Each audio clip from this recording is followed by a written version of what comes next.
¿Qué tal? ¿Cómo están amigos y amigas de la Octava Digital?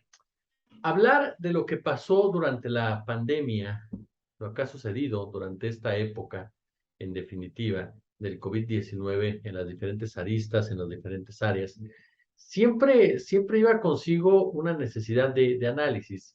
En otras oportunidades, por supuesto, hemos hablado, ¿no? Del tema, pues obviamente del sector salud, hemos hablado del sector educativo, pero ¿qué pasó con el crimen organizado? ¿Qué pasó precisamente con los delincuentes? ¿Qué fue lo que sucedió durante estas etapas?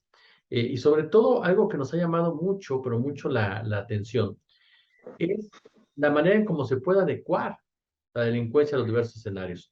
Yo quiero invitarlo a la siguiente plática que voy a tener con Manu Ureste, periodista de investigación animal político, quien a través precisamente de su audiolibro Narcopandemia, pues hombre, aborda este tema. Mi querido Manu, ¿cómo estás?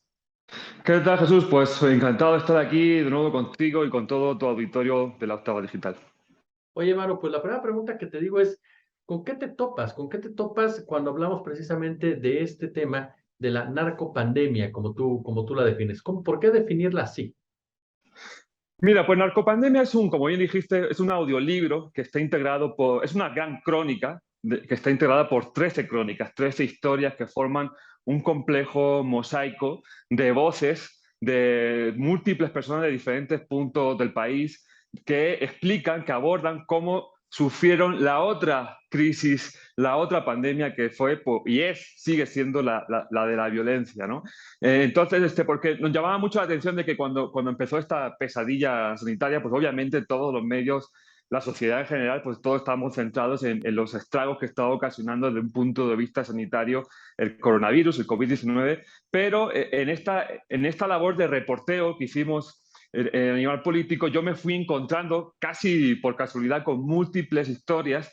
Por ejemplo, una de ellas es la de un boleador de zapatos que está aquí en Reforma, que el primer día de encierro de la ciudad, cuando todo estaba cerrado en la Ciudad de México, fui a ver, a reportear lo normal de cómo estaba afectando el cierre, y él me sorprendió mucho porque me dijo, bueno, pues me preocupa mucho porque las torres corporativas están cerradas, no tengo clientes, no he boleado ni un solo zapato, solamente he vendido algunos chicles, con eso no puedo mantener a mi familia, pero lo que más me preocupa no es eso. Lo que más me preocupa es cómo voy a hacer para pagarle su mochada a la maña, al crimen organizado. Entonces eso me llamó mucho la atención porque dije, bueno, aquí hay otra realidad que no estamos viendo con esta crisis sanitaria, ¿no? Y de ahí empezaron a surgir muchas otras historias. Hay, por ejemplo, la de una prostituta, la de una trabajadora sexual de la tercera edad, una salvadoreña que salió huyendo de su país por las malas y que por diferentes motivos acabó trabajando en la prostitución aquí en la Ciudad de México, y que empezaba a decirme un poco también que, pues esto, ¿no? Su pesadilla era que ya no había clientes en las calles, que todo está cerrado, que los hoteles estaban cerrados, que no había ayudas gubernamentales en ese entonces porque era el primer mes de la pesadilla, ¿no? Allá por abril, mayo de 2020. Y también me decía eso, lo que me preocupa es cómo voy a pagar la renta, pero cómo voy a pagar la cuota a la Unión Tepito. Y así, en fin, Jesús, se fueron desarrollando muchas otras historias que todas tienen este vínculo entre cómo el crimen organizado no se detuvo en pandemia, sino que al contrario supo amoldarse muy bien, muy rápidamente para seguir, pues sí, como un virus, aprovechándose de las víctimas, que en este caso pues somos la sociedad, somos nosotros los mexicanos, ¿no?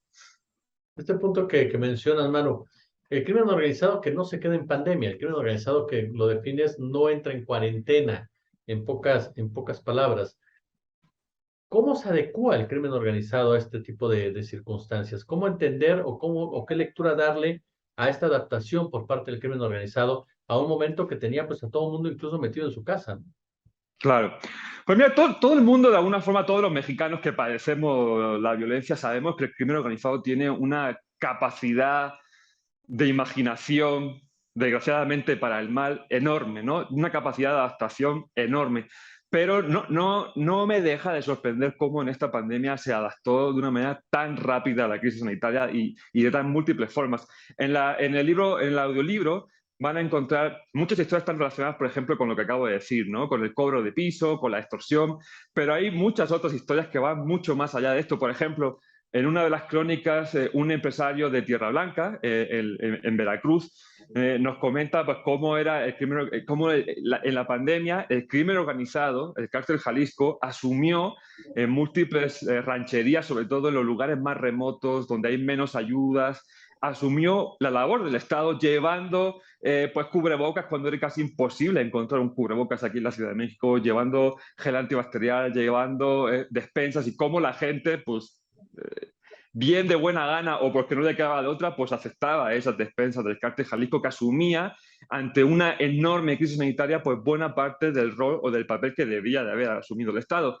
Hay otra crónica que se llama Escuela de Sicarios, donde una maestra de educación especial de primaria que tuvo que salir huyendo al inicio de la pandemia de Uruapan porque la amenazaron de muerte el cártel Jalisco a ella y a su esposo, que tenía una panadería artesanal muy pequeña y le exigía un cobro de piso de 35.000 pesos, algo que no podían abordar, y con la amenaza de que si no pagaban se llevaban a sus hijos, se fueron, acabaron en la Sierra de Guerrero y ahí ella pudo empezar a trabajar como maestra y nos cuenta, por ejemplo, cómo el crimen organizado aprovechó la gran deserción escolar que hubo en la pandemia porque en estas sierras pues no llegaba la teleeducación, no llegaba el internet, los niños pues no tenían esta facilidad, tenía que ser por teléfono, era muy difícil y muchos de estos niños acabaron desertando de la escuela y acabaron en las filas del crimen organizado. Y en fin, y hay otras historias como por ejemplo también de un guardia nacional, no solamente estamos hablando de, digamos, de la sociedad, sino también digo, la Guardia Nacional, los elementos también forman parte obviamente de la sociedad, pero también está este otro ángulo, ¿no?, de las Fuerzas Armadas, de cómo también nos cuenta este Guardia Nacional que patrulla carreteras en el triángulo de Veracruz, Tamaulipas, San Luis Potosí, nos dice, bueno, en la pandemia por lo mismo de que la orden fue reducir al máximo los controles en carretera para evitar contagios, no te imaginas cómo el crimen organizado aprovechó estas rutas para aumentar el tráfico de personas indocumentadas, sobre todo de mujeres traficadas a la frontera norte. Entonces, como te decía, es un complejo mosaico donde se da cuenta de cómo el crimen organizado aprovechó, se amoldó perfectamente a la pandemia para proseguir con su negocio de sangre, ¿no?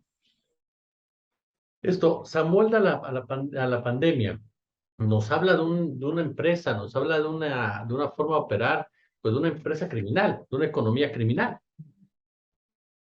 Total, total. O sea, es toda una economía subterránea que está, iba a decir muy subterránea, pero no, o sea, que está muy casi a nivel de superficie porque es muy fácil verla. O sea, con un simple reporteo que hice yo al inicio de esta pandemia para ver cómo estaba llevando a cabo, cómo esta gente, sobre todo una gran cantidad de gente de que si no salía a trabajar, no comía, a pesar de que en aquel entonces no había vacunas y que el riesgo era muy grande, pues en ese reporteo se pudo ver a simple vista de cómo estaba afectando, cómo el crimen organizado se estaba adaptando perfectamente. Y hay también historias muy llamativas, por ejemplo, en Quintana Roo, ¿no?, en el Caribe mexicano, estábamos haciendo también un reporteo para Animal Político sobre las fiestas de los festivales, los grandes festivales de música electrónica que se celebran, por ejemplo, en lugares como Tulum, cuando toda América Latina prácticamente estaba cerrada.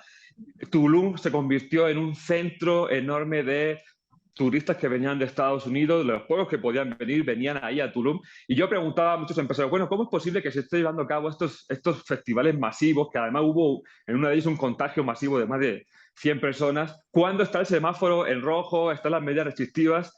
Y ellos nos decían, bueno, es que aquí el problema es que el crimen organizado es el que dice, se hace el festival porque se hace, porque ya tenemos comprado la mercancía, porque ya se va a hacer y no necesitamos permisos, se va a hacer, ¿no? Entonces hay toda esta economía que siguió funcionando a pesar de una de las mayores crisis sanitarias que ha vivido el mundo y México, ¿no? Con desgraciadamente cientos de miles de muertos, ¿no?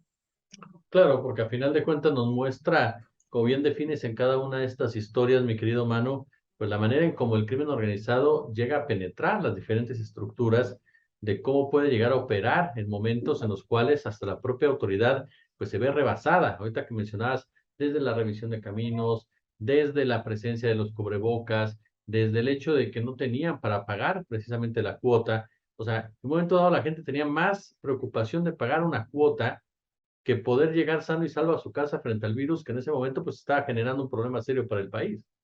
Exacto, ¿no? Y hay historias terribles, Jesús. Ahí también otra de las historias es la de una mujer de Reynosa. No sé si recordarás que hace como un año y medio hubo pues una masacre terrible en Reynosa de un grupo de crimen organizado que simplemente entró a la ciudad a matar gente y mataron a 15 personas, entre ellos obreros, taxistas, estudiantes.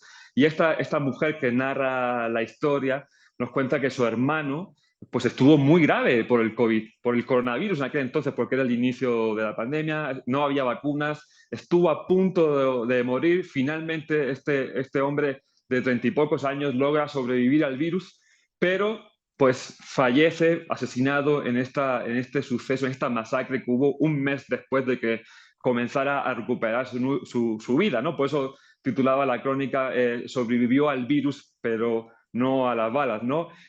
Pues son todas estas historias muy cotidianas. Sí me gusta mucho recalcar que no es este audiolibro, Narcopandemia, Voces de la Violencia en tiempos de COVID, no es un audiolibro sobre el morbo de los sicarios o de los cárteles, los capos de la droga. No, es un audiolibro que narra las historias muy cotidianas, que pueden pasarle a cualquiera que escuche este audiolibro. De hecho, una de las historias es incluso, la narro yo porque es un suceso que me pasó a mí como ciudadano, ¿no? Que estaba viendo de las primeras conferencias del subsecretario López Gatell, que era cuando apenas iban 100 fallecimientos por el virus. Hubo una balacera tremenda aquí en pleno Reforma, cerca de mi casa. A los 2 días hubo la balacera donde intentaron asesinar a Omar Carceja Alfuche. En fin, es todo un compendio de voces, de historias que pues, nos pudiera suceder a cualquiera de nosotros, por desgracia, y por eso muchas veces pues, digo que Narcopandemia en realidad pues, es la historia de cualquiera de nosotros, ¿no? Efectivamente, efectivamente. Eso es determinante, mi querido hermano. Cualquiera de nosotros, a cualquiera de nosotros Cualquiera. puede vivir una situación de este tipo. Exacto, eso es. Estamos, y a pesar de que ahora ya parece que la pandemia ya es un poco historia, también por el lógico cansancio, también porque han bajado evidentemente los contagios, afortunadamente, las vacunas, etcétera, pero pues ya vemos que la epidemia, la pandemia de la violencia, pues desgraciadamente continúa con nosotros y no tiene pinta de que se vaya a ir en un buen rato.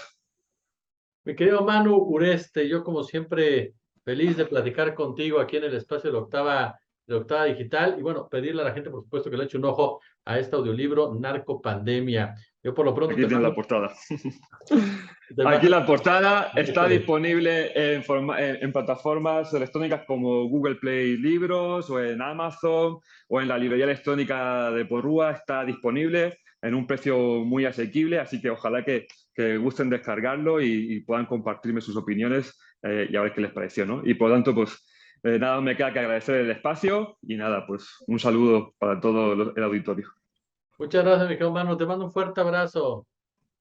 Un saludo, hasta luego.